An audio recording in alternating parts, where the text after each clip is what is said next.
Hello welcome to Nustu flavours. ഇന്നത്തേത് ഒരു weight loss റെസിപ്പിയാണ്. റോൾഡ് ഓട്സ് കൊണ്ടൊരു സ്മൂതിയാണ് ഞാൻ ഉണ്ടാക്കാൻ പോണേ. വളരെ ഈസി ആയിട്ട് ഉണ്ടാക്കാൻ പറ്റുന്ന റെസിപ്പിയാണ്.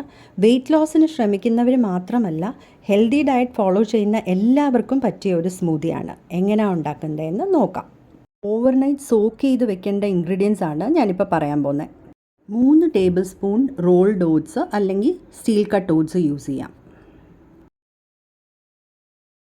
കുറച്ച് കാഷ്യൂ നട്ട്സ്,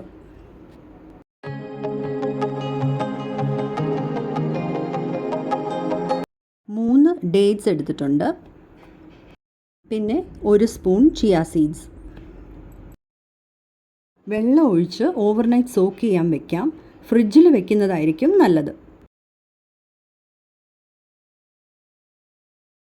കുറച്ച് ബദാമും കൂടി നമുക്ക് ഓവർനൈറ്റ് വെള്ളത്തിൽ സോക്ക് ചെയ്ത് വെക്കാം. ഇതിൻ്റെ സ്കിന്ന് മാറ്റിയിട്ട് വേണം നമുക്ക് യൂസ് ചെയ്യാൻ. ഇനി സ്മൂതി ഉണ്ടാക്കുന്നത് എങ്ങനെയാണെന്ന് നോക്കാം. ഓവർനൈറ്റ് സോക്ക് ചെയ്ത് വെച്ച ഇൻഗ്രീഡിയൻസ് ആണ് ഇതൊക്കെ. റോൾഡ് ഓട്സും ഡേറ്റ്സും ചിയ സീഡ്സും കാഷ്യൂ നട്ട്സും ബദാമും ഒക്കെ നന്നായിട്ട് കുതിർന്ന് കിട്ടിയിട്ടുണ്ട്. പിന്നെ വേണ്ടത് കോക്കനട്ട് മിൽക്കാണ്. ഞാനിവിടെ ഒരു 1/4 കപ്പ് കോക്കനട്ട് മിൽക്ക് എടുത്തിട്ടുണ്ട്. നമുക്ക് ആൽമണ്ട് മിൽക്കും എടുക്കാം, അതായത് ബദാം മിൽക്ക്. ചെറിയ ആപ്പിൾ ആയതുകൊണ്ട് ഞാനിവിടെ 1 ആപ്പിൾ എടുക്കുകയാണ്.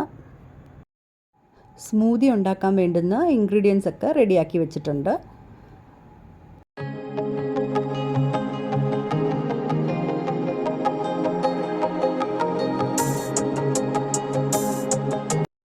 ഇനി ഒരു മിക്സിയിലോട്ട് എല്ലാ ഇൻഗ്രീഡിയൻസും കൂടി ഇട്ട് നമുക്ക് അരച്ചെടുക്കാം.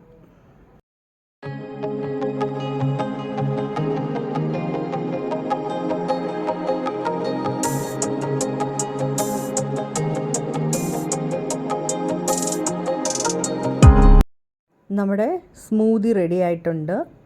നല്ല പോലെ അരഞ്ഞു കിട്ടിയിട്ടുണ്ട്. ഇത് നമുക്കിനി സെർവ് ചെയ്യാം.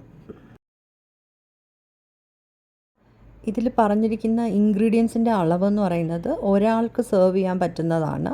ആൾക്കാരുടെ എണ്ണം അനുസരിച്ച് നമുക്ക് അളവ് കൂട്ടാം. ആപ്പിളിന് പകരം പപ്പായ, റോബസ്റ്റ, പേരയ്ക്ക അങ്ങനെ നമുക്ക് മാറി മാറി എടുക്കാം. ഞാൻ ഈ സ്മൂതിയിൽ സ്വീറ്റ്നേഴ്സ് ഒന്നും ചേർത്തിട്ടില്ല. കുട്ടികൾക്ക് കൊടുക്കുകയാണെങ്കിൽ നമുക്ക് വേണമെങ്കിൽ കുറച്ച് തേനോ അല്ലെങ്കിൽ 1 ടീസ്പൂൺ പഞ്ചസാരയോ ഇട്ട് കൊടുക്കാം. അപ്പോൾ എൻ്റെ ഈ റെസിപ്പി ഇഷ്ടമായെങ്കിൽ ലൈക്ക്, ഷെയർ ആൻഡ് സബ്സ്ക്രൈബ് ചെയ്യാൻ മറക്കല്ലേ. Thanks for watching. ബൈ.